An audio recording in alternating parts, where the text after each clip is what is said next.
తాకట్లో ఉన్న బంగారాన్ని విడిపించి ఆ రోజున మార్కెట్ ధర కట్టి మిగిలిన డబ్బును మీకు అందిస్తుంది Kommuri gold. Welcome to news and నిజాలు. నా పేరు లుంబిని. ప్రపంచంలో ఏ రెండు దేశాలు చూసుకున్నా ఏదో ఒక పరంగా మ్యూచువల్లీ వాళ్ళు ఆధారపడి ఉంటారు. ఇప్పుడు ఎకనామికల్ ఆస్పెక్ట్లో మాట్లాడితే economical interdependence, US versus Canada. So Trump వచ్చేసి యుఎస్ నుండి 50% టారిఫ్స్ విధించారు. కెనడా నుండి వచ్చే కొన్ని గూడ్స్, అంటే ఒక ఆల్మోస్ట్ $20 బిలియన్ వర్త్ గూడ్స్ మీద అనమాట. అయితే దీన్ని ఇలా చూసుకుంటే ఎందుకు ఇప్పుడు విధించాల్సి వచ్చింది, అండ్ కెనడా కూడా డాలర్ ఫర్ డాలర్ రిటాలియేట్ చేస్తుంది, మేమేం తక్కువ కాదు అన్నట్టుగా. సో దీనివల్ల ఎవరికి అడ్వాంటేజ్ ఉంటుంది అండ్ మేజర్గా నష్టపోయేది ఎవరు, డిస్కస్ చేద్దాం. ఈరోజు మనతో జాయిన్ అవబోతున్నారు senior journalist and also geopolitical analyst Suresh Kochattil sir. Let's talk to him. నమస్తే. Hello sir. నమస్తే sir. Biggest economy US, of course, no doubt in it. But ఎందుకు కెనడాతో ఇప్పుడు 50% టారిఫ్స్ అంటే చాలా ఎక్కువ కదా, ఎందుకు విధించాల్సి వచ్చింది? అండ్ కెనడా కూడా ఏ మాత్రం తీసుకోకుండా డాలర్ ఫర్ డాలర్ రిటాలియేట్ అయితే చేస్తుంది. సో దీన్ని ఎలా తీసుకోవాలి అండ్ ఎవరికి మేజర్ డిసడ్వాంటేజ్? ఇద్దరికి ఒక ట్రేడ్ వార్లు ఎవరు గెలవరు, ఎవరు ఓడిపోరు, యుద్ధం లాగానే అది కూడా. ఇప్పుడు ప్రెసిడెంట్ ట్రంప్ ఏమో ప్రతి దేశం మీద టారిఫ్లు పెడతాను అని చెప్తున్నారు, కానీ ఆయనకి యుఎస్ లీగల్ సిస్టమ్ నుంచి సపోర్ట్ రావట్లేదు. దీనికన్నా ముందు మీకు గుర్తుంటుంది, ట్రేడ్ వార్ మొదలైనప్పుడు ఆయన చైనా మీద ఫస్ట్ 150 అన్నారు, తర్వాత 250 అన్నారు, తర్వాత 500 అన్నారు, కానీ చైనా పట్టించుకోలేదు. మనం అర్థం చేసుకోవాల్సింది ఏంటంటే ప్రతి దేశం వితౌట్ ఎక్సెప్షన్ ఇంకొక దేశం మీద ఆధారపడి ఉంటారు. ఫర్ ఎగ్జాంపుల్, మనం క్రూడ్ ఆయిల్ కోసం చాలా దేశాల మీద ముందు ఓన్లీ గల్ఫ్ మీద ఉంటుండే, మిగతా రష్యా కానీ అట్లాంటి కొన్ని దేశాల దగ్గర ఉంటుండే. కానీ ఇప్పుడు మనం యూఎస్ నుంచి తెప్పించుకుంటున్నాం, అర్జెంటీనా దగ్గర నుంచి తెప్పించుకుంటున్నాం, ఇటు నైజీరియా నుంచి తెప్పించుకుంటున్నాం ఆయిల్, గల్ఫ్ నుంచి ఆఫ్ కోర్స్. కానీ ఇప్పుడు అక్కడ మొత్తం బ్లాక్ అయిపోయిందని చెప్పేసి. అదే టైంలో మన వైపు నుంచి ఆధారపడిన చాలా మటుకు దేశాలు ఉంటారు. For example gems and jewellery. మన దగ్గర జెమ్స్ అండ్ జ్యువెలరీ రఫ్గా వచ్చి పాలిష్ చేసి దాన్ని పంపిస్తారు. మన దగ్గర ఉన్న వర్క్మెన్షిప్ చాలా మంచిది. టెక్స్టైల్స్, బంగ్లాదేశ్ లాగా మనం కూడా టెక్స్టైల్స్ నెంబర్ 1 మన ఎక్స్పోర్ట్స్ వైపు నుంచి. కోర్స్ బంగ్లాదేశ్ అప్పుడప్పుడు మనం ఓవర్టేక్ చేస్తారు, మనం మళ్ళీ దాన్ని రిటర్న్ ఉంచుకుంటాం ఆ అడ్వాంటేజ్ని. అట్లనే సాఫ్ట్వేర్ ఎక్స్పోర్ట్స్ మన వైపు నుంచి, మన ఇంగ్లీష్ స్పీకింగ్ మ్యాన్ పవర్ కానీ టెక్నికల్ మ్యాన్ పవర్, దాంతో మనకి చాలా పెద్ద అడ్వాంటేజ్ ఉందన్నమాట. ఇట్లాంటి చూసుకుంటే ప్రతి దేశం ఇంకో దేశమే dependent. For example Gulf states తీసుకోండి, వాళ్ళకి అక్కడ వాళ్ళ వెజిటబుల్స్ కానీ స్టేపుల్స్ కానీ రైస్ కానీ గోధుమలు కానీ ఏమి ఉండదు అక్కడ, చాలా తక్కువ. సో వాళ్ళు ఏం చేస్తారు, బయట నుంచి తెప్పించుకోవాల్సి వస్తుంది. ఇప్పుడు రీసెంట్ జరుగుతున్న యుద్ధంలో అదే పెద్ద ప్రాబ్లం అయింది. ఇప్పుడు వాళ్ళు ఎయిర్క్రాఫ్ట్లు తెచ్చుకుంటున్నారు, షిప్స్ రాలేకపోతుంటాయి. లులు లాంటి గ్రూప్స్ ఇండియా నుంచి స్పెషల్ ఎయిర్క్రాఫ్ట్ ఫ్లై చేస్తున్నారు గల్ఫ్కి, కార్గో ఎయిర్క్రాఫ్ట్, వాళ్ళ సూపర్ మార్కెట్లో వెజిటబుల్స్ కానీ మీట్ కానీ ఇట్లాంటిదన్నీ స్టోర్ చేసుకోవడానికి. సో ఇట్లాంటి దాంట్లోనే యూఎస్ కెనడా బంధం చాలా సంవత్సరాల నుంచి వాళ్ళ నడుమిట్లో ఒక కోల్డ్ వార్ నడుస్తుంది. అది ఎందుకంటే ఒకటి, యూఎస్ కెనడాలో ఒక స్పెషల్ రిలేషన్షిప్ ఉంది వాళ్ళకి, మిగతా దేశాల్లాగా కాదు. ఫర్ ఎగ్జాంపుల్, యూఎస్కి మెక్సికోతో ఉన్నంత గొడవ కెనడాతో లేదు వాళ్ళకి. ఒక open border, open trade and ఒక ట్రస్ట్ ఉంది. యూఎస్ నుంచి కెనడియన్ కస్టమర్స్ చాలామంది యూఎస్కి వస్తారు, ట్రావెల్ మీద వస్తారు. ఇక్కడి నుంచి సప్లై చైన్స్ ఉంటుంది, అంటే వాళ్ళ వైపు నుంచి ఆటోమొబైల్ పార్ట్స్ అని ఇక్కడికి పంపిస్తారు. యూఎస్ వైపు నుంచి వైన్స్ కానీ వాళ్ళ డైరీ ప్రోడక్ట్స్ కానీ కెనడాకి వెళ్తాయి. కానీ కొన్ని సంవత్సరాల నుంచి, అది ట్రూడో ఉన్నప్పుడు కానీ ఇప్పుడు జాక్ కార్నీ ఉన్నప్పుడు కానీ, చాలా మటుకు వీళ్ళ నడిమిట్లో ఒక కోల్డ్ వార్ నడుస్తుంది అన్నమాట. సో మార్క్ కార్నీ మొన్న మీరు చెప్పినట్లు ఒక స్టేట్మెంట్ ఇచ్చారు, that I will match it dollar for dollar. అంటే వీళ్ళ నడిమిట్లో నెగోసియేషన్స్ మొదలైంది, బాగానే నడుస్తుండే. కానీ యుఎస్ వాళ్ళ లాస్ట్ మినిట్ కండిషన్ తీసుకొస్తున్నారని చెప్పి డెలిగేషన్ని ఆటోవా పిలిపించుకున్నారు రిటర్న్. ఇప్పుడు ఏంటి, what is the next step అని చాలామంది అడుగుతున్నారు. ఇప్పుడు యుఎస్ పెట్టిన ఎంబార్గో లిస్ట్లో అన్నీ దాని మీద 50% లేదు. For example petroleum, crude oil, చాలా మటుకు కెనడా మీద డిపెండ్ అవుతారు యుఎస్. ఏముందో ట్రంప్ చెప్తూనే ఉంటారు చూడండి, మేము యూఎస్ సెల్ఫ్ సఫిషియెంట్, మాకు ఎవరి దగ్గర నుంచి ఆయిల్ అక్కర్లేదు అనగానే కెనడా దగ్గర నుంచి ఆయిల్ కొనుక్కుంటారు వాళ్ళు. దానికి కారణాలు geographical reason, especially northern American రిఫైనరీస్కి సప్లై చేసేంత కెనడా నుంచి పైప్ లైన్స్ ఉన్నాయి వాళ్ళకి డైరెక్ట్. అప్పుడు ఆలోచించారు. సో దాని మీద టారిఫ్ పెట్టరు, ఆటోమేటిక్గా అమెరికన్ కన్జ్యూమర్స్ మీద వచ్చి పడుతుంది. ఆల్రెడీ $4 నడుస్తున్నాయి, $2 ఉన్న గ్యాస్ ఇప్పుడు 4-5 పర్ గ్యాలెన్. దాని ఇంపాక్ట్ ఆల్రెడీ ఉందన్నమాట. కానీ ఇప్పుడు ఏం చేస్తున్నారు, క్లోదింగ్ మీద 50%, డైరీ ప్రోడక్ట్స్ మీద 50%, వైన్ మీద 50%, sporting equipment including hockey sticks, Canadian hockey sticks యూఎస్లో చాలా వాడతారు, అది కూడా దాని మీద కూడా ఇంపాక్ట్ పడుతుంది. ఓకే. ఇటువైపు నుంచి అమెరికన్ ప్రోడక్ట్స్ని బాయ్కాట్ చేయడానికి కెనడా అంగీకరించకపోతే వాళ్ళ రీజన్స్లో ఉన్న గవర్నర్స్ దీని మీద చాలా మటుకు ఒక బ్యాన్ పెట్టారు, informal ban. For example American bourbon whiskey కానీ ఒక ఆల్మోస్ట్ 11 కెనడియన్ ప్రావిన్సెస్ బ్యాన్ చేశారు, సేల్స్ లేదు వాళ్ళకి. సో ప్రెసిడెంట్ ట్రంప్ చాలా మటుకు అమెరికన్ డైరీ ప్రొడక్ట్స్ని పుష్ చేయడానికి ట్రై చేస్తున్నాయి కెనడాకి. మన వైపు కూడా ట్రై చేశారు, మనతోని నెగోషియేషన్ నడుతున్నాడు పీయూష్ గోయల్ గారి టీంతోని. చాలా మటుకు ఇండియన్ అగ్రికల్చర్ ప్రోడక్ట్స్, డైరీ ప్రోడక్ట్స్ని ఓపెన్ అప్ చేయకపోతే మనం అన్నాం సారీ, అది మాకు చాలా సెన్సిటివ్ సెక్టర్, మా ఫార్మర్స్ని మేము కాపాడుకోవాలి, మా రైతుని మనం కాపాడుకోవాలి, మా డైరీ ఫార్మర్స్ని మనం కాపాడుకోవాలి, అది మీ ప్రోడక్ట్స్ ఇక్కడ అలౌ చేయము. So you can sell remaining products మీద. ఫర్ ఎగ్జాంపుల్ కెనడా నుంచి, యూఎస్ నుంచి మనకు చాలా మటుకు వాల్నట్స్ కానీ ఇట్లాంటివి వస్తుంటాయి, మీరు చూస్తుంటారు. సో నట్ ప్రోడక్ట్స్ అంతా అక్కడ నుంచి చాలా ఎక్స్పోర్ట్ చేస్తారు, ఆమండ్స్ పంపిస్తారు వాళ్ళు అటువైపు. ఈ ఫైనల్ డిసిషన్ ఒక కన్జ్యూమర్ది. ఇప్పుడు ఫర్ ఎగ్జాంపుల్ మనం ఆమండ్స్ తీసుకుందాం, ఇంకా ఎక్కడి నుంచి ఆమండ్స్ తీసుకొచ్చి మనకి ఇక్కడ 100 రూపాయలు ఒక ప్యాకెట్ అమ్ముకుంటే, I don't know exact quantity, అదే వెయిట్కున్న కెనడియన్ కానీ యూఎస్ ప్రోడక్ట్ 200 రూపాయలకి అమ్మితే 100 రూపాయలతో తీసుకుంటారు మన వాళ్ళు. కొంతమంది ఉంటారు, స్పెషలీ నాకు కెనడియన్ కావాలి, లేకుంటే అమెరికన్ ప్రోడక్ట్ కావాలి. కానీ జనరలీ కన్జ్యూమర్స్ వాళ్ళు కాస్ట్ చూస్తారు, బెనిఫిట్ ఏమిటి, క్వాలిటీ వైజ్ యాక్సెప్ట్ చేస్తారు. సూపర్ మార్కెట్స్ ఒక ఇన్ఫీరియర్ క్వాలిటీ ప్రోడక్ట్స్ ఎప్పుడు పెట్టరు వాళ్ళ షెల్ఫ్స్లో.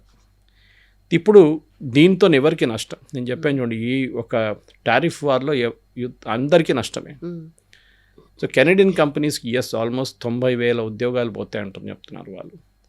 మెయిన్లీ కెనడియన్ ఆటో ప్రోడక్ట్స్కి చాలా పెద్ద ఒక ప్రాబ్లం రాబోతుంది, కెనడా నుంచి పంపిస్తున్న ఆటో ప్రోడక్ట్. అదే టైంలో ఈ సప్లై చైన్స్, ఇది మనం కోవిడ్లో నేర్చుకున్న ఒక పెద్ద లెసన్. అది సప్లై చైన్స్ చాలా ఇంపార్టెంట్. గుర్తుంటుంది, చైనా వాళ్ళ ప్రొడక్షన్ ఆపేశారు కంప్లీట్గా, ఎందుకంటే కోవిడ్ అక్కడి నుంచే మొదలైంది. సో వాళ్ళ వైపు నుంచి వచ్చిన డ్రగ్ ఇంటర్మీడియట్స్ కానీ, ఓకే, ఇటువైపు చిప్స్ కానీ, అండ్ కొరియా నుంచి వచ్చే చిప్స్ కానీ, ఇదన్నీ బంద్ అయిపోయిన టైంలో. మన కార్ వెయిటింగ్ లిస్ట్ 6 నెలలు 1 సంవత్సరం పాటు పొడిగింది. దాంతో మీరు అనుకుంటారు కార్తోని చిప్స్తోని ఏంటి సంబంధం, కానీ ఇప్పుడున్న కార్లంతా it's electronically driven, not mechanically driven. Mechanical ఉంది కానీ ఈవెన్ పెట్రోల్ డీజిల్ కార్లు కూడా చాలా మటుకు ఎలక్ట్రానిక్ దాని మీద ఫంక్షన్ చేస్తారు. సో మనకు ఒక లెసన్ అది. నెక్స్ట్ టైం ఒక పాండమిక్ వస్తే మనం ఏం మనకేం ప్రాబ్లం వచ్చింది లాస్ట్ టైం, దానికోసం మనం ఓన్ చిప్ మ్యానుఫ్యాక్చరింగ్ మొదలు పెట్టాము. ఈవెన్ దో మన ఒక ఎన్విడియా లాంటి వాళ్ళంటే ఆ రేంజ్కి ఇంకా రీచ్ కాలేదు, కానీ కార్లకన్నీ ఎన్విడియా అక్కర్లేదు. ఎన్విడియా అంతా ఏఐ ప్రాసెసింగ్ ఎక్కువ వాడుకుంటారు, దీనికి కాదు. ఇప్పుడు కెనడాకు ఉందంటే ఇప్పుడు వాళ్ళ వైపు నుంచి ఈ ప్రాబ్లం అంటే యూఎస్ కన్స్యూమర్స్ ఏం చేస్తారు. మనం ఈ president Trump first tariff war start అయినప్పుడు సంవత్సరం ముందు అమెరికన్ కన్స్యూమర్స్ పే చేశారు. ఫర్ ఎగ్జాంపుల్ ఇస్తాను, మన ఇండియా నుంచి ఒక టీ-షర్ట్ పంపిస్తాం, దానికి will take a cost of say $20, $10 పెట్టుకుందాం. $10 తిరుపూర్ నుంచి టీ-షర్ట్ పంపిస్తారు. ప్రెసిడెంట్ ట్రంప్ ఏమో దాని మీద 50% టారిఫ్ పెడతారు. Okay, so it becomes $15. దాని తర్వాత కస్టమ్స్ ఏజెంట్ వీళ్ళ హోల్సేల్ ట్రేడర్ ఇంకో $2 పెట్టుకుంటే అప్పుడు 17 అయింది. దాని తర్వాత రీటైల్ మార్జిన్ ఒక 3, అది రీటైల్ షాప్కి వెళ్ళినప్పుడు $20కి $10,000 టీ-షర్ట్ 20 అయిపోయింది. ఇప్పుడు ఈ ఫస్ట్ $5 ఉంది చూడండి, ఈ టారిఫ్ ఎవరు కడతారు? తిరుపూర్లోని ఎక్స్పోర్టర్ కాదు, అమెరికాలో ఎవరు ఇంపోర్ట్ చేస్తున్నారు వాళ్ళు కడుతున్నారు. అండ్ వాళ్ళ కాస్ట్ ఎవరికి పంపిస్తున్నారు, ఎవరి మీద పడేస్తున్నారు? కన్జ్యూమర్ మీద పడేస్తున్నారు. అంటే రీటైలర్ నుంచి కన్జ్యూమర్. సో ఫైనలీ అమెరికన్ కన్జ్యూమర్కి $15 రావాల్సిన టీషర్ట్ ఇప్పుడు $20 వస్తుంది, $5 టారిఫ్తో వస్తుంది. ఇది ప్రతి ప్రోడక్ట్ మీద అదే అవుతుంది. American economy is a high cost economy. వాళ్ళ అన్నిటికంటే పెద్ద డిసడ్వాంటేజ్ అది. వాళ్ళ దగ్గర ఉన్న డాలర్ వేజెస్ చాలా ఎక్కువ. అదే టైంలో స్టీల్ ప్రొడక్షన్ చైనాకి మూవ్ అయింది, ఆటోమొబైల్ ప్రొడక్షన్ జపాన్ కానీ, తర్వాత కొరియా కానీ, even to large extent China కూడా మూవ్ అయిపోయింది. చైనీస్ ఎలక్ట్రిక్ కార్స్ చాలా పాపులర్ అయిపోయారు. యూరోప్లో కూడా అదే నడుస్తుంది, పాపులర్ అయిపోయింది. ఇప్పుడు యూఎస్ అని కాంపీట్ చేయలేకపోతున్నారు. నేను ఎప్పుడు ఒక ఎగ్జాంపుల్ తీసుకుంటాను, బహుశా మన ప్రేక్షకులు దీనికన్నా ముందు కూడా వినుంటారు. When the plumber cost more than the tap, your economy is gone. ఏంటి అది మీనింగ్? మీరు ఇంట్లో ఒక ట్యాప్ తెచ్చుకుంటారు $500 రూపాయలకి, అది ఫిక్స్ చేయడానికి వచ్చిన మనిషి మీ దగ్గర $750 తీసుకుంటే it is not economically feasible. మీకు ట్యాప్ కన్నా ఎక్కువ ప్లంబర్ తీసుకుంటున్నాడు. వర్క్ అయితే ఓకే. ఇది కానీ మన దగ్గర ఏం చేస్తారు, మన ఇండియాలో ఆయన వచ్చినప్పుడు చిన్న చిన్న పనులు కూడా చేయించుకుంటాం. అక్కడ ట్యాప్ లీక్ అవుతుంది, కొంచెం వాషర్ పోయింది చూడు, ఇక్కడ ఏదో గడ్డ పోయిందని చూడు, చిన్న చిన్న పనులు చేయించుకుంటాము. అమెరికాలో అది కాదు, he'll do the work, he'll go simple. Okay, example ఏంటి, మన అర్బన్ క్లాప్ లాగా వచ్చిన పని చేసి వెళ్ళిపోతారు వాళ్ళు. కానీ మన లోకల్ ప్లంబర్ ఇట్లాంటి పనులన్నీ చేస్తారు, మన ఫ్యామిలీ ప్లంబర్. అమెరికాలో ప్రాబ్లం ఈ హై కాస్ట్ ఎకానమీ. దానికోసం మనం ఎప్పుడు అనుకుంటాం, మన సాఫ్ట్వేర్ మన ఇండియాకి ఎందుకు షిఫ్ట్ చేస్తున్నా సాఫ్ట్వేర్ డెవలప్మెంట్. సింపుల్ రీజన్, అక్కడ పర్ అవర్ $10 ఇవ్వంటే మన దగ్గర $2-3 పని చేస్తారు. So when you look at volumes, అది చాలా పెద్ద అమౌంట్ అది. సో ఇప్పుడు కెనడాకు ఉన్న ప్రాబ్లం ఏంటంటే, ఒకటి వాళ్ళ జాగ్రఫికల్ ప్రాక్సిమిటీ. వాళ్ళు చాలా మటుకు ఆల్మోస్ట్ 60-70% వాళ్ళ ప్రొడక్ట్స్ డౌన్ సౌత్ పంపిస్తారు వాళ్ళు. అమెరికా నుంచి, మెక్సికో నుంచి సౌత్ అమెరికా అట్లా పోతుంది వాళ్ళ ప్రొడక్ట్స్ అని. కెనడాలో అంత పెద్ద కన్జంప్షన్ లేదు, ఎందుకంటే వాళ్ళ పాపులేషన్ తక్కువ, బికాజ్ ఆఫ్ వెదర్ రీజన్స్. దానికోసం వాళ్ళు మైగ్రెంట్స్ని పిలిపించుకుంటున్నారు. ఇది ఇంకొక ఎకనామిక్ ఫినామినన్ మనం చూస్తున్నాం. యూరోప్ దేశాల్లో మైగ్రెంట్స్ని ఎందుకు తీసుకొస్తున్నారు, వాళ్ళ దగ్గర ఏజింగ్ పాపులేషన్ ఉంది ఒకటి, జపాన్ లాగా. ఇంకోటి పాపులేషన్ తగ్గింది వాళ్ళ దగ్గర. సో వాళ్ళ దగ్గర పని చేయడానికి ఎవరు లేరు. ఫ్యాక్టరీస్లో పని చేయడానికి కానీ, ఫ్యాక్టరీలో పనిచేస్తే ట్యాక్స్లు కడతారు వాళ్ళు శాలరీ మీద, ఆ ట్యాక్స్లతో ఇన్కమ్ వస్తుంది గవర్నమెంట్కి. ఇప్పుడు ఏం లేదు అట్లాంటి. సో కెనడా ఏం చేస్తారంటే వాళ్ళ వైపు నుంచి బయట నుంచి ఉన్న మైగ్రెంట్స్ని తెప్పించుకుంటున్నారు. కానీ వాళ్ళకి ఇండస్ట్రియల్ పవర్ దాన్ని మనం అడ్మిట్ చేయాల్సిందనమాట దానికి. సో ఈ $to పెడితే ఇప్పుడు యూఎస్ ప్రోడక్ట్స్ ఎక్స్పెన్సివ్ అవుతుంది కెనడాలో, అదే టైంలో కెనడియన్ ప్రోడక్ట్స్ యూఎస్కి కూడా ఎక్స్పెన్సివ్ అవుతుంది. కానీ లాస్ట్ మినిట్, ఎందుకంటే ఇది ఇప్పుడు ట్రావెల్ గురించి చెప్పినప్పుడు కూడా యూఎస్కి చాలామంది కెనడియన్స్ ట్రావెల్ అవుతారు, కానీ కూడా ఇన్ఫార్మల్ బ్యాన్ పెట్టారు. వాళ్ళ నడిమిట్లో ఒక క్యాంపెయిన్ నడిపించారు, that we should stop going to US. కెనడాలోనే మన డబ్బులు ఖర్చు పెడతాం, మనం యూఎస్కి వెళ్ళకూడదు అని. సో ఇది one of the reasons is ఒక డిప్రిషియేట్ కెనడియన్ డాలర్ మన రూపీ లాగానే డిప్రిషియేట్ అవుతుంది compare to US dollar. So చాలా ఎక్స్పెన్సివ్ అయిపోయింది యూఎస్కి వెళ్ళాలంటే. మనలాగానే ముందు $80 ఉన్నది, 70-80 ఉన్నది dollar per rupee to dollar, ఇప్పుడు 90-95 దాకా వెళ్ళింది అనమాట. సో మనం న్యాచురల్లీ మనకి ఎక్స్పెన్సివ్ అయిపోతుంది. సో ఈ మనం అర్థం చేసుకోవాల్సింది ఏంటంటే, మెయిన్గా వీళ్ళు కెనడా యూఎస్ మీద డిపెండ్ ఉంది, యూఎస్ కెనడా మీద డిపెండ్ ఉంది. వీళ్ళిద్దరు అక్కడెక్కడ కొట్టుకుంటే వాళ్ళకే నష్టం, ఇంకెవరికి లేదు. ట్రేడ్ వార్ అంతే జరుగుతుంది. ఇప్పుడు ట్రేడ్ వార్లో it is always like that అన్నమాట. సో ఇప్పుడు ఈ ఫర్ ఎగ్జాంపుల్ యూఎస్లో ఈ కెనడియన్ ప్రొడక్ట్స్ వాడుతుంది, దానికి ఒక వ్యతిరేకత అక్కడ కూడా వస్తుంది, వాడకూడదు అని చెప్పేసి. కానీ మీరు కార్లో ఒక కెనడియన్ ప్రోడక్ట్ పెట్టారో, ఒక మెక్సికన్ ప్రోడక్ట్ పెట్టారో, లేకుంటే చైనీస్ ప్రోడక్ట్ పెట్టారో అని ఎవరు చూడాలి. కార్ మ్యానుఫ్యాక్చర్కి కావాల్సింది ఒక స్టడీ సప్లై చైన్. సడన్గా సప్లై చైన్ ఆగిపోతే కార్ల ప్రాబ్లం. నేను ఒక ఇండస్ట్రీది ఎగ్జాంపుల్ ఇస్తున్నాను మీకు. And I'm reading from data also. చాలా మటుకు కెనడియన్స్ ఏం చేస్తారు, కెనడియన్స్ ఎట్లా వాడుకుంటారు. ఈ స్పెషల్లీ కెనడా యూఎస్ ట్రేడ్ వార్లో చాలా మటుకు ఈ పొలిటికల్ బ్యాటిల్ ఒకటి నడుస్తుంది. ట్రూడో ఏమో వీక్ ఒక ప్రైమ్ మినిస్టర్గా దీనికన్నా ముందు వచ్చారు, బోత్ లా అండ్ ఆర్డర్ వైపు కానీ ఎకనామిక్స్ వైపు కానీ.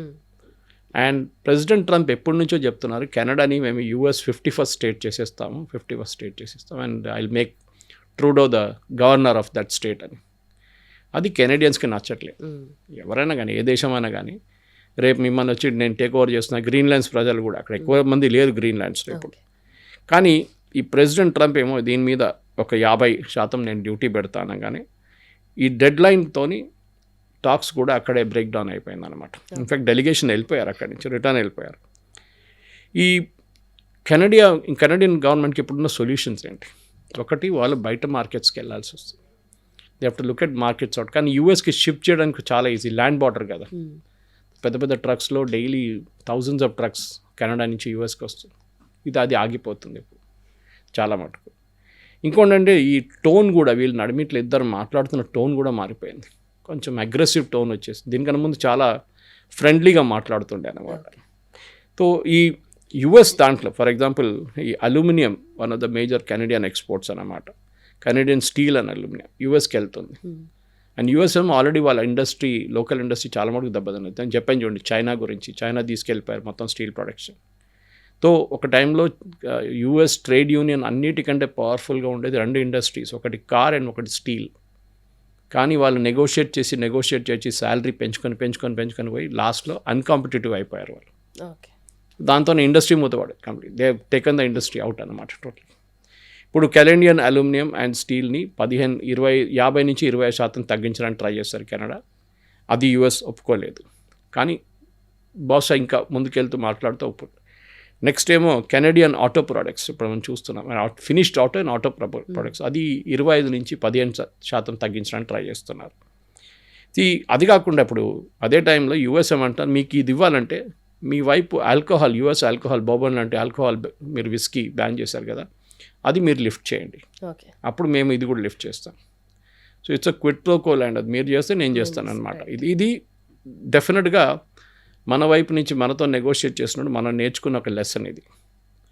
ఎస్పెషల్లీ పీయూష్ గోయల్ వాళ్ళ టీం చాలా మటుకు ఇప్పుడు యూఎస్తో ఇంకా నెగోషియేషన్. మన సర్జియో గోర్ దగ్గర ఎకనామిక్ టైమ్స్ సమ్మిట్లో ఈ క్వశ్చన్ అడిగారు, ఎక్కడుంది ట్రేడ్ డీల్ అని చెప్పి, ఎక్కడ దాకా వచ్చిందంటే ఆయన చెప్పారు, నెగోషియేట్ చేయడానికి చాలా ఈజీ, బ్రాడ్గా ఒక అగ్రిమెంట్కి రావచ్చు, కానీ స్పెసిఫిక్స్కి వెళ్తుంటే చాలా ప్రాబ్లం అవుతుంది. లీగల్ లాంగ్వేజ్ చాలా ఉంటుంది. ఒక ఫుల్ స్టాప్ కామా ఇక్కడి నుంచి అక్కడికి వెళ్ళిపోతే మీనింగ్ మారిపోతుంది.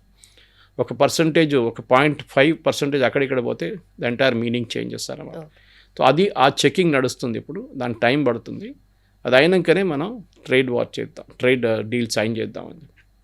ఇప్పుడు మనం కూడా మన వైపు చూసాం. మనం యూజువలీ యూఎస్ మన వైపు మీద టారిఫ్ వార్ పెట్టినప్పుడు మన ఇండస్ట్రీ కూడా ప్యానిక్ అయ్యారు immediately. Especially textiles, footwear, leather footwear అంతా చాలా పెద్ద, ఈవెన్ జెమ్స్ అండ్ జ్యువెలరీ యూఎస్కి వెళ్ళేది.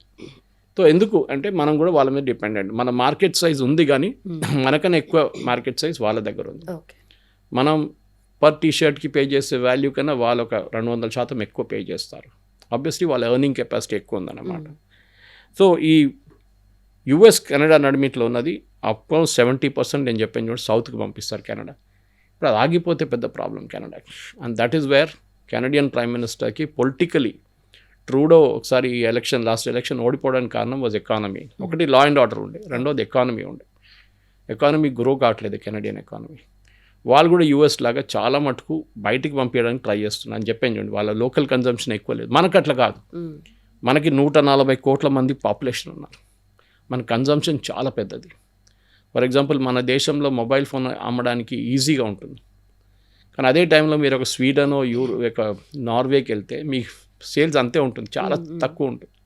ఇక్కడ it's a huge market. So దానికోసం స్మార్ట్ ఫోన్స్ కానీ మిగతా ఫోన్స్ కానీ అట్లా ఏ ప్రోడక్ట్ అయినా కానీ మాస్ ప్రొడక్షన్ ప్రోడక్ట్స్ అన్నీ అమ్మడానికి ఇండియాలో ఈజీగా ఉంటుంది. కానీ అదే టైంలో కెనడాలో it's a big problem. So వాళ్ళు బయటికి పంపించడానికి ట్రై చేస్తారు ఎక్స్పోర్ట్స్ అన్నమాట. కానీ ఎన్ని రోజులు యూఎస్కి మనం అర్థం చేసుకోవాలి. ప్రెసిడెంట్ ట్రంప్ పొజిషన్ కూడా, ఆయనేమో లోకల్గా నేను బయట నుంచి ఇండస్ట్రీస్ని తెచ్చుకుంటానని చెప్పి క్యాంపెయిన్తో కలిసి వచ్చారు. ఆయన బయట నుంచి పెట్టుబడి తీసుకొస్తాను యూఎస్లో, I will bring back US manufacturing, I will make US great again, make America great again campaign ఉండే మాగా. కానీ జరగలేదు అది ఇప్పుడు దాకా. చెప్తూనే ఉంటారు. వచ్చిన తర్వాత వితిన్ 2-3 వీక్స్ ఆయన మొత్తం ఐటీ మేజర్స్ అందరిని తీసుకొచ్చి వీళ్ళందరూ పెద్ద పెట్టుబడి పెడుతున్నారు. అండ్ ఎన్విడియా అది చేస్తారు, సౌదీ అరేబియా 6 బిలియన్ పెడతారు, ముఖేష్ అంబానీ 2 బిలియన్ పెడతారు, ఏదేదో చెప్పారు. కానీ ఇదంతా ట్రాన్స్లేట్ చేసి యాక్చువల్ ప్రోడక్ట్ వచ్చేదాకా ఒక 5 సంవత్సరాలు పడుతుంది, ఈజీ కాదు. అప్పుడు దాకా ట్రంప్ వెళ్ళిపోతారు, కొత్త వచ్చిన ప్రెసిడెంట్ ఇంకో మాట అంటాడు, ఏదో చెప్పలేం. కానీ అమెరికాని మేక్ అమెరికా గ్రేట్ అగైన్ అనేది చాలా కష్టం. Because American wages is a big problem. Consumer ఏం చూస్తారు, ఒక అమెరికన్ కన్జ్యూమర్కి ఒక టీషర్ట్ కొనాలంటే, నేను టీషర్ట్ మళ్ళీ ఎందుకంటే that's a very common product, మిగతా చాలా ప్రోడక్ట్స్ ఉన్నాయనుకోండి. ఒక టీషర్ట్ కొనాలంటే వాళ్ళు న్యాచురల్లీ ఏం చూస్తారు, ఎవరు తక్కువ రేట్లు ఇస్తున్నారు, క్వాలిటీ బాగుంటుందా లేదా. మనం కూడా అంతే. ఎంత మర్సిడీస్ బెన్స్లో BMW వచ్చిన మనుషులు కానీ టమాటా బేరం అన్నా అక్కడ బార్గెన్ చేస్తారు వాళ్ళు వచ్చి. That is the Indian tendency అనమాట. ఈవెన్ అమెరికాలో బార్గెన్ చేయకపోతే అట్లీస్ట్ వాళ్ళ బార్గెన్ స్టోర్స్కి వెళ్ళి కొంటున్నప్పుడు they look at the lowest value. Same retail markets కూడా అదే చూస్తారు. ఓకే, వాళ్ళేం చూస్తారు, ఎక్కడి నుంచి మనకు కాస్ట్ ఎఫెక్టివ్గా ఎక్కడి నుంచి తెచ్చుకోవచ్చు, బంగ్లాదేశ్, ఇండియానా, వియట్నాం, ఎక్కడి నుంచి తెచ్చుకుందామని చెప్పి అక్కడి నుంచి తెచ్చుకుంటారు. సో చైనీస్ ప్రోడక్ట్స్ చీప్ కావడం యూఎస్కి, అండ్ యూఎస్ మార్కెట్ మొత్తం డంప్ చేయడంలో ఎందుకు జరిగింది అది. Solar for example, steel, aluminium ఇదంతా బ్యాన్ చేసి పడేశారు యూఎస్. ఈవెన్ మన వైపు కూడా పెట్టారు టారిఫ్ స్టీల్ మీద. ఎందుకంటే మనం డంప్ చేస్తున్నా అంటాం, మన కాస్ట్ ఆఫ్ ప్రొడక్షన్ తక్కువ అంటున్నాం, మన లేబర్కి తక్కువ జీతాలు కాదు. పర్చేసింగ్ పవర్ ప్యారిటీ అనే ఒక కాన్సెప్ట్ ఉంది ఎకనామిక్స్లో. మీరు యూఎస్లో 1 కిలో బియ్యం కొనాలంటే రేట్ ఎంత ఉంటుంది, ఇండియాలో 1 కిలో బియ్యం కొనాలంటే రేట్ ఎంత ఉంటుంది, మీరు కంపేర్ చేయాలి. ఇక్కడ మీరు 20,000 రూపాయలతోనే ఒక మనిషి బతకొచ్చు అంటే ఒక లో వాల్యూ ఒక ఏం చెప్తారు lower middle class single person bachelor 20-25 వేలలో he can leave, not a luxurious life. మన దగ్గర చాలామంది లేబరర్స్ ఉంటారు, అట్లాంటి పని చేసుకుంటారు. కొంతమందికి 50-55 వేల ₹1,00,000. కానీ యూఎస్లో అన్లెస్ మీరు ఒక మీడియన్ ఇన్కమ్ $100,000 పర్ మంత్ మీరు సంపాదించకపోతే యూ హ్యావ్ ఎ ప్రాబ్లం. ఎందుకంటే మీకు కాస్ట్ ఆఫ్ లివింగ్ చాలా ఎక్కువ, మీకు హౌసింగ్ కాస్ట్ ఎక్కువ, మీకు రెగ్యులర్ డైలీ కాస్ట్ ఎక్కువ, మీకు కమ్యూట్ కాస్ట్ ఎక్కువ. ఇక్కడ అది కాదు మన దగ్గర. సో పర్చేసింగ్ పవర్ ప్యారిటీలో మన జీడిపి కంపేర్ చేస్తే వాళ్ళతో మన జీడిపి ఇంకా పవర్ఫుల్ ఉంటుంది వాళ్ళకన్నా. కానీ మనం నంబర్స్ చూస్తాం ఇప్పుడు. దానికోసం యూఎస్ ఎప్పుడు నంబర్ 1 కంట్రీగా ఉంటారు దాంట్లో. ఇప్పుడు ఈ బ్రేక్ డౌన్ జరిగిన తర్వాత నేను స్పెసిఫిక్గా డీటెయిల్స్ చూస్తున్నప్పుడు యూఎస్ టారిఫ్స్ దీనికన్నా ముందు యూఎస్ టారిఫ్ యాక్ట్ ఒకటి ఉంది, 1930ది. అది డిప్రెషన్ ఎరా లా అని చెప్తారు. ఎందుకంటే ఇప్పుడు ఈ ప్రెసిడెంట్ టారిఫ్ పెట్టిన ప్రతి టారిఫ్ని సుప్రీంకోర్టు కానీ వాళ్ళ లోకల్ కోర్ట్స్ కొట్టుపడేస్తున్నారు. So is not able to impose. Latest మన మీద ఉన్నది 12% అంతే, 10-12% అంతే. సో ఈ న్యూ లెవీస్ ఏంటంటే ఇప్పుడు ఆల్రెడీ కెనడియన్ స్టీల్ మీద ఉన్న లెవీ మీద వేస్తున్నారు ఇంకా ఎక్స్ట్రా. అది వాళ్ళకి పెద్ద డిసడ్వాంటేజ్గా మారిపోతుంది. సో ఇప్పుడు ప్రజలేమో 30% మంది మాకు కానీ దగ్గర యూ షుడ్ గో రిటాలియేట్ అంటున్నారు. ఇంకొక 29% మంది ఏమో you should negotiate with US అంట. వాళ్ళకి తెలుసు ప్రాబ్లం ఏముందనేది. So Canadian chamber of commerce కూడా అదే అంటున్నారు, ఈ నార్త్ అమెరికన్ కాంపిటేటివ్స్కి పెద్దగా బ్లో అయిపోతుంది, దీంట్లో సౌత్ అమెరికా గెయిన్ చేస్తారు అని చెప్తున్నారు. ఎందుకంటే న్యాచురల్లీ మెక్సికో గెయిన్ చేస్తారు. మెక్సికో నుంచి మొత్తం బ్యాన్ చేసి పడేసారు, ఒకటి మ్యాన్ పవర్ మూవ్మెంట్ బ్యాన్ చేసేసారు. ఇప్పుడు యుఎస్ అగ్రికల్చర్ ఫీల్డ్స్లో పనిచేయడానికి మనుషులు లేరు. ఇప్పుడు మీరు చూసుంటారు మన స్పెయిన్లో పెద్ద ఒక మైగ్రేషన్ జరిగింది, ఇల్లీగల్ మైగ్రేషన్ బై బోట్. ఎందుకంటే అక్కడ పనిచేయడానికి మనుషులు లేరు వాళ్ళ దగ్గర. సో బయట నుంచి వచ్చి పనిచేసి వెళ్ళిపోతున్నారు, పొద్దున వచ్చి సాయంత్రం వెళ్ళిపోతున్నారు వాళ్ళు, అట్లాంటి వాళ్ళు ఉన్నారు. Same thing is there. Japan చూడండి, జపాన్లో ఎల్డర్లీ పాపులేషన్ ఎక్కువ, వాళ్ళు కేర్ గివర్స్ లేరు వాళ్ళ దగ్గర, అంటే నర్సెస్ లేరు, ఫుల్ టైం నర్స్. మన వైపు నుంచి ఇండియా నుంచి తీసుకెళ్తున్నారు. ఏజింగ్ పాపులేషన్కి ఇదే అవుతుంది అన్నమాట. సో కెనడాలో ప్రాబ్లం ఏంటంటే ఒకటి వాళ్ళ మ్యానుఫ్యాక్చరింగ్ సెక్టర్ చాలా వాళ్ళ రోబస్ట్గా ఉంది, కానీ వాళ్ళు అమ్మడానికి వాళ్ళంత పెద్ద మార్కెట్ వాళ్ళ దగ్గర లేరు, లోకల్ మార్కెట్. సో వాళ్ళు న్యాచురల్లీ బయట దాని మీద డిపెండెంట్ ఉన్నారు అనమాట. చాలా మటుకు ఈ ప్రాబ్లం ఎక్కడ రాబోతుందంటే ఇప్పుడు పెద్ద కెనడియన్ కంపెనీస్కి అంత ప్రాబ్లం ఉండదు, కానీ చిన్న చిన్న కంపెనీస్ చాలా రేజర్ థిన్ మార్జిన్స్లో ఆపరేట్ చేస్తారు, మార్జిన్ చాలా తక్కువ ఉంటుంది, వాళ్ళకి ఇది ప్రాబ్లం కాబోతుంది. అక్కడిక్కడ 10%, 20% అనగానే వాళ్ళ ప్రోడక్ట్ కాస్ట్లీ అయిపోతుంది. అప్పుడు అమెరికాలో ఉన్న ఇంపోర్ట్ చేస్తున్న కంపెనీ ఇంకా ఎక్కడని చూస్తారు, మనది ఇండియా నుంచి తెప్పించుకోవచ్చా, చైనా నుంచి తెప్పించుకోవచ్చా. ఈ టారిఫ్ పెట్టినా కానీ చైనీస్ ప్రోడక్ట్ చీప్ ఉంటుంది. సో ఈ చైనీస్ ప్రోడక్ట్ చీప్ ఎందుకు ఉంటుందంటే వాళ్ళ గవర్నమెంట్ చాలా సబ్సిడీలు ఇస్తారు, హిడెన్ సబ్సిడీస్ అంటారు దాన్ని, బయట చెప్పరు వాళ్ళు. ల్యాండ్ ఫర్ ఎగ్జాంపుల్ ఫ్రీగా ఇస్తారు, కరెంటు ఉచితంగా ఇస్తారు, లేకుంటే తక్కువ రేట్లు ఇస్తారు, ట్యాక్సెస్ తగ్గించేస్తారు. సో హిడెన్ కాస్ట్ చాలా ఉంటుంది అన్నమాట. మన వైపు కూడా గవర్నమెంట్ మీద ఎక్స్పోర్ట్ క్రెడిట్ కౌన్సిల్ దగ్గర వెళ్తే కూడా మన లోకల్ ట్యాక్సెస్ సబ్స్యూమ్ చేసి ఉంటుంది, దాంతో బయటకు వెళ్తున్నప్పుడు కాస్ట్ ఎక్కువైతుంది, వాళ్ళు మన లోకల్ ట్యాక్సెస్ తగ్గించాల్సి వస్తుంది ఎక్స్పోర్ట్స్. దానికోసం మీరు ఈపీజెడ్ లాంటివి మీరు చూస్తే ఎక్స్పోర్ట్ ప్రాసెసింగ్ జోన్ ఉంటుంది, అక్కడ తక్కువ ఉంటుంది, అక్కడ డ్యూటీస్ ఉండవు ఎక్కువ, మీరు ఎక్స్పోర్ట్ చేస్తున్నారు 100% దానికోసం అన్నమాట. చూడాల్సింది. కానీ ఇప్పుడు ఈ నెగోసియేషన్లో బహుశా దిగి వస్తారు ఇద్దరు సైడ్లో, 2 సైడ్లు దిగి రావాల్సింది, ఎందుకంటే వాళ్ళిద్దరికీ ఇది లాస్ అన్నమాట. ఇక్కడ కెనడియన్ ఎక్స్పోర్టర్స్కి కూడా చాలా లాస్ ఉంటుంది కదా సార్, వాళ్ళు గవర్నమెంట్ మీద ప్రెషర్ తీసుకురారా? తీసుకొస్తారు వాళ్ళు, తీసుకొస్తున్నారు కూడా వాళ్ళు. In fact I'm reading that only. So Canadian prime minister కానీ ఇప్పుడు ఆయన ఒంటారియో వాళ్ళు అంటున్నారు స్ట్రాంగ్ రెస్పాన్స్ ఉండాలి అని చెప్పి. Doug Ford is the premier of Canada's most popular state, అంటే అన్నిటికన్నా పాపులేషన్ ఎక్కువ ఒంటారియో ఆయన అంటున్నారు. నో, మనం దానికి రెస్పాండ్ చేయాల్సిందే and full support for strong response అంటున్నారు. కానీ ఇది మాట్లాడడంలో చాలా ఈజీ ఉంటుంది, కానీ implementation it be very tough అనమాట. సో చాలా మటుకు ఫర్ ఎగ్జాంపుల్ ఇదే ఒంటారియో ప్రావిన్స్ నుంచే చాలా మటుకు మ్యానుఫ్యాక్చరింగ్ ఆటో సెక్టర్ ఒకటి ఉంది వాళ్ళ వైపు నుంచి. అండ్ వాళ్ళు న్యాచురల్లీ టారిఫ్ వచ్చినప్పుడు they will be the hardest hit, వాళ్ళ మీద అన్నిటికంటే ఎక్కువ ఇంపాక్ట్ వాళ్ళ మీద ఉంటుంది. కానీ ఎస్, దీనికన్నా కాకుండా మిగతా ఎకానమీస్ కూడా వీళ్ళ హై టాక్సేషన్ ఎకానమీస్ వీళ్ళందరూ, అంటే వీళ్ళ టాక్సేషన్ ఎక్కువ ఉంటుంది, కానీ మీ హెల్త్ కేర్ కానీ ఎడ్యుకేషన్ అన్నీ చూసుకుంటారు అక్కడ ఉన్న గవర్నమెంట్. మన దగ్గర అట్లా కాదు, మన దగ్గర టాక్సేషన్ కట్టే వాళ్ళు ఓన్లీ 4% ఉంటారు, 3-4%, అది కూడా ఎక్కువ. Actually will be around 2.5-3%. So కానీ మిగతా 97%, 96% మంది మన దేశంలో ట్యాక్సులు కట్టరు, ఇన్కమ్ ట్యాక్స్ కట్టరు, మిగతా ట్యాక్సెస్ ఉంటుంది, ఇండైరెక్ట్ జిఎస్టీ ఫర్ ఎగ్జాంపుల్. అందరూ సబ్బు కొనుక్కుంటే కానీ మీరు రెస్టారెంట్కి వెళ్తే కానీ అన్నింటిలో జిఎస్టీ ఉంటుంది. సో ట్యాక్స్ ప్రతి పర్సన్ భారతదేశంలో ట్యాక్స్ కడుతున్నారు, కానీ ఆ ఇన్కమ్ ట్యాక్స్ కాంపోనెంట్ ఒక చిన్న పాపులేషన్ బేస్ అయి ఉంటుంది. వాళ్ళు రెగ్యులర్ ఉద్యోగం ఉన్న వాళ్ళకే ఉంటుంది అనమాట, అనార్గనైజ్ సెక్టర్కి ఉండదు. కానీ కెనడా అది కాదు. సో హై కాస్ట్ ఎకానమీలో ఇది పెద్ద ప్రాబ్లం కాబోతుంది. ఫర్ ఎగ్జాంపుల్ ఈవెన్ కెనడాలో వాళ్ళు ఇమిగ్రేషన్ తగ్గించినప్పుడు వాళ్ళ యూనివర్సిటీస్ మీద అన్నిటికంటే పెద్ద ప్రాబ్లం వచ్చింది. ఓకే, ఎందుకంటే వాళ్ళు అన్నారు చాలామంది ఇల్లీగల్గా వస్తున్నారు, ఇక్కడ ఉండిపోతున్నారు, ఉద్యోగం కోసం వస్తున్నారు, చదువు అని చెప్పేసి వచ్చే వాళ్ళందరూ ఉద్యోగం చేయడానికి వస్తున్నారు ఇక్కడ. Even same problem in US. అందుకోసం ట్రంప్ చాలా స్ట్రిక్ట్ రూల్స్ పెట్టారు. H1B కానివ్వండి, ఓపీటీ కానివ్వండి, మిగతా దాని మీద. ఈవెన్ గ్రీన్ కార్డ్ వాళ్ళ మీద కూడా చాలా మటుకు ప్రెషర్ ఉంది ఇప్పుడు. యూఎస్ ఏంటంటే చాలా మటుకు కన్సెషన్స్ కావాలి మాకు రెగ్యులేటరీ టారిఫ్ అడ్జస్ట్ చేయడానికి. ఎస్పెషలీ యూఎస్ చీజ్ ప్రొడ్యూసర్స్ వాళ్ళు కూడా అడుగుతున్నారు, యాక్సెస్ కావాలి మాకు, అప్పుడే మేము. కానీ వాళ్ళ దగ్గర చీజ్ కొనుక్కుంటే కెనడియన్ చీజ్ ఏం చేస్తారు మీరు? వాళ్ళు లోకల్ ఫార్మర్స్ ప్రెషర్ పెడతారు. ఇప్పుడు మన దగ్గర ఈ ఫార్మర్స్ వచ్చి ప్రొటెస్ట్ చేస్తున్నారు. మీకు పీయూష్ గోయల్ గారు మీరు డైరీ ప్రోడక్ట్స్, మీరు ఫార్మ్ ప్రోడక్ట్స్ మీద ఏం డీల్ పెట్టుకోకూడదు యూఎస్ నుంచి అని చెప్పేసి. కానీ మనం ఆల్రెడీ ఒప్పందాలు చేసాం చూడండి. We have done an agreement with EU, ఒమాన్తో చేసాం, UAEతో చేసాం, ఆస్ట్రేలియాతో చేసాము.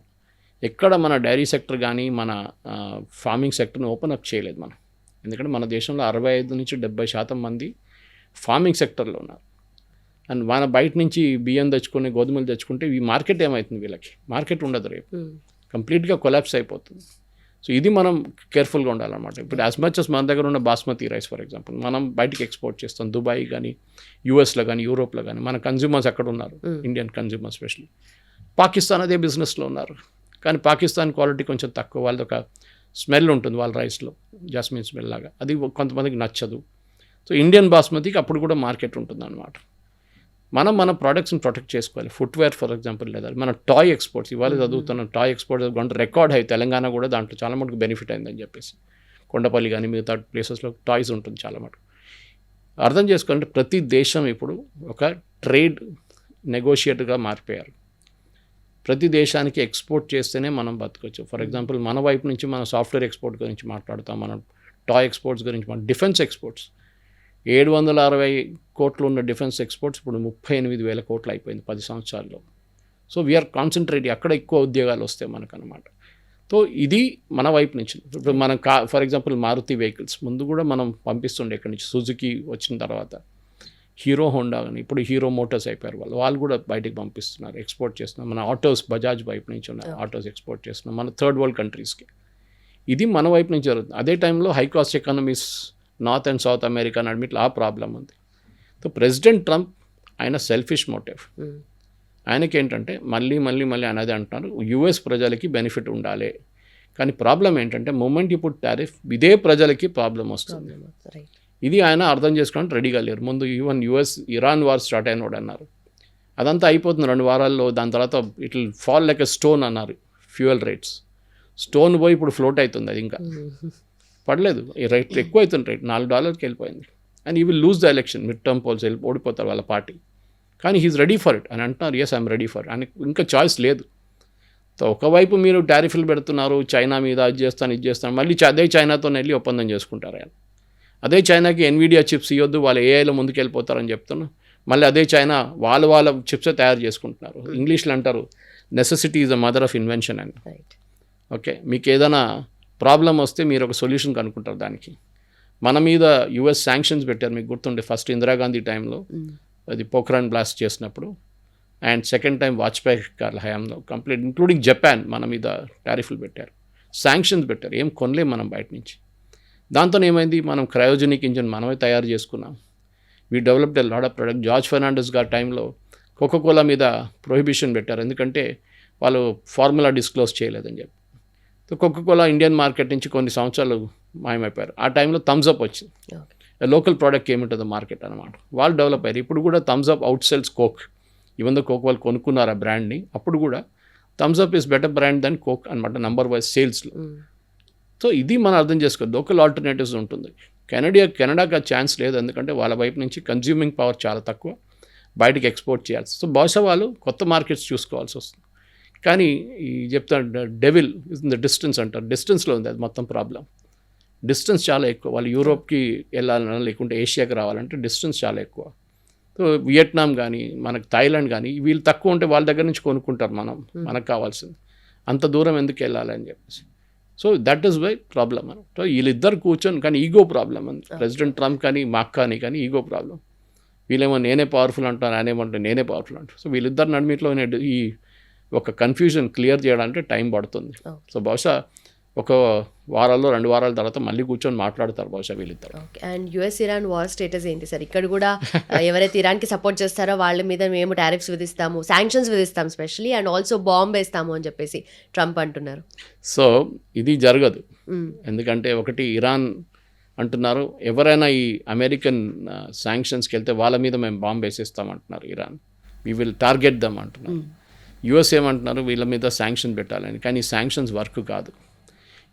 ఆల్రెడీ ఇరాన్ 47 సంవత్సరాల నుంచి శాంక్షన్స్ వాళ్ళ మీద ఉంది.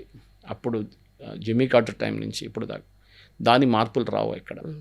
కానీ ఇప్పుడున్న దాని ప్రకారం ప్రెసిడెంట్ ట్రంప్కి ఇంకేం చాయిస్ లేదు.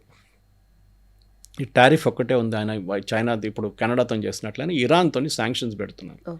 ఏం చేస్తారు? ఇరాన్తో ఏ దేశం ట్రేడ్ చేయకూడదు అంటున్నారు. కానీ గల్ఫ్ దేశాలకు తెలుసు వాళ్ళు చాలా మటుకు ట్రేడ్ చేయకపోతే, అంటే వాళ్ళ వైపు నుంచి కొనడమో వీళ్ళు అమ్మడం, షిప్స్ అయితే మూవ్ కావట్లేదు ఎట్లా. So it's land roots mostly. So land roots అది కూడా యూఎస్ ట్రాక్ చేస్తారా?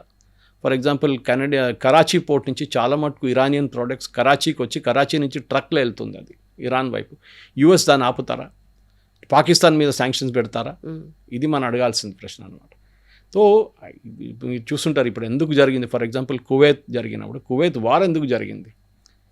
ఎందుకంటే ఇరాన్తో వార్ చేసినప్పుడు సద్దాం హుసేన్కి చాలా డబ్బులు ఖర్చు అయినాయి. ఆయన కువైత్ దగ్గర నుంచి అప్పు తీసుకున్నాడు. తర్వాత కువైత్ ఆ డబ్బులు అడగడానికి మొదలుపెట్టినప్పుడు సద్దాం హుసేన్ వెంటనే ఇన్వేడెడ్ కువైత్. సో ఇదొక ఎకనామిక్ వార్ ఇది. సో ఇరాన్ రెడీగా ఉన్నారు. వాళ్ళ ఒక 140% ఇన్ఫ్లేషన్, 80% వాళ్ళ కరెన్సీ డివాల్యుయేషన్ అన్నీ నడుస్తుంది అక్కడ. ప్రజలు కష్టపడుతున్నారు, చాలా మటుకు తిండి లేదు తినడానికి, కానీ దే ఆర్ స్టిల్ రెడీ. ఎవరు అంటున్నారు? వాళ్ళ రెజీమ్ అంటున్నారు. కానీ ప్రజలకు తెలియదు ఎంత కష్టపడుతున్నారు. మనకు తెలియదు. బయట ఉన్న వరల్డ్కి అంత యాక్సెస్ లేదు అక్కడ. ఇరాన్లో ఏం నడుస్తుంది. సో ప్రెసిడెంట్ ట్రంప్ ఏమంటే ఇంకా శాంక్షన్ పెడతా అంటే శాంక్షన్స్ ఇంపాక్ట్ అక్కడున్న ప్రజల మీద పడుతుంది. దాంతో ఏమవుతుంది, వాళ్ళు ఒక్కొక్కసారి యాంటీ అమెరికన్ యాటిట్యూడ్ కూడా తీసుకుంటారు. అమెరికా దీనికి కారణం అని చెప్పేసి. అదే టైంలో గల్ఫ్ నేషన్స్ భయపడుతున్నారు. మీరు అమెరికాతో సహాయం ఏమైనా ఇస్తే, అమెరికా మాట వింటే మేము మీ మీద యాక్షన్ తీసుకుంటాం, మీ మీద బాంబు వేస్తాం. 80% ఆఫ్ ఇరానియన్ ఆయిల్ వాళ్ళ మెయిన్ రెవెన్యూ చైనా తీసుకెళ్ళిపోతుండే. ఇప్పుడు చైనాలో పెద్ద ప్రాబ్లం అయిపోయింది. 1/3 of Chinese refinery shut down అయిపోయింది చైనాలో. వాళ్ళు ఇప్పుడు కొత్త మార్కెట్స్ చూస్తున్నారు. అర్జెంటీనా దగ్గర వెళ్తున్నారు, ఆఫ్రికాకి వెళ్తున్నారు చైనా. కానీ వాళ్ళ డిస్టెన్స్ చాలా ఎక్కువ. ఇది పక్కనే ఉంది కదా. In fact they to even pipe line వేయడానికి ప్లాన్ ఉండే వాళ్ళకు కరాచీ నుంచి. కానీ ఇప్పుడు అది జరగలేదు అనుకుంటాను. అది ఫుల్ ఫ్లెజ్ కంప్లీట్ కాలేదు. నార్త్ వాళ్ళ రోడ్ కూడా ప్రాజెక్ట్ కూడా అదే ఉండేది. ఓకే. సో చైనాకి పెద్ద డిసడ్వాంటేజ్ ఆయిల్ ఆపడంలో, ఇరాన్కి రెవెన్యూ లేదు. ఇది ఇప్పుడున్న పరిస్థితి. కానీ ఓవరాల్ ల్యాండ్ రూట్స్ ఉన్నాయి వాళ్ళకి. ఓకే, తజికిస్తాన్ నుంచి తుర్క్మెనిస్తాన్, అటువైపు నుంచి రష్యాకి వెళ్ళేది, చైనాకి వెళ్ళే ల్యాండ్ రూట్స్ ఉంది, ట్రాక్స్ ఉన్నాయి, రైల్వే ట్రాక్స్ ఉన్నాయి. బహుశా అది వాడుకుంటారు వాళ్ళు. అక్కడి నుంచే ఏదో ఒక సేల్ జరుగుతుంది. లేకుంటే ఇన్ని రోజులు ఇరాన్ ఉండలేరు. సో ఇప్పుడు మన ప్రెసిడెంట్ ట్రంప్ అంతా చెప్పడానికి చాలా ఈజీ. మనం చూసాం ఈ యుద్ధం 2 వారాలు అయిపోతుంది, చిన్న ఒక ఎక్స్కర్షన్ అన్నారు. ఇప్పుడు అది లేదు, ఏది లేదు. ఇప్పుడు ఆల్మోస్ట్ ఎంత, ఇప్పుడు we are now in August ending అనమాట. So March, April, May, June, July, August 6 నెలలు అయింది. 180 రోజులు కాబోతుంది ఇప్పుడు. కానీ యుద్ధానికి ఎక్కడ ఆగే పరిస్థితి లేదు. Strait of Hormuz is close, Bab el Mandeb is closed. So ఇప్పుడు స్టేటస్ కోలో నడుస్తుంది అన్నమాట. ఓకే. మిడ్ టర్మ్ పోల్స్ తర్వాత ఏమన్నా చెప్పలేము. Anything can happen. Right. Thank you very much.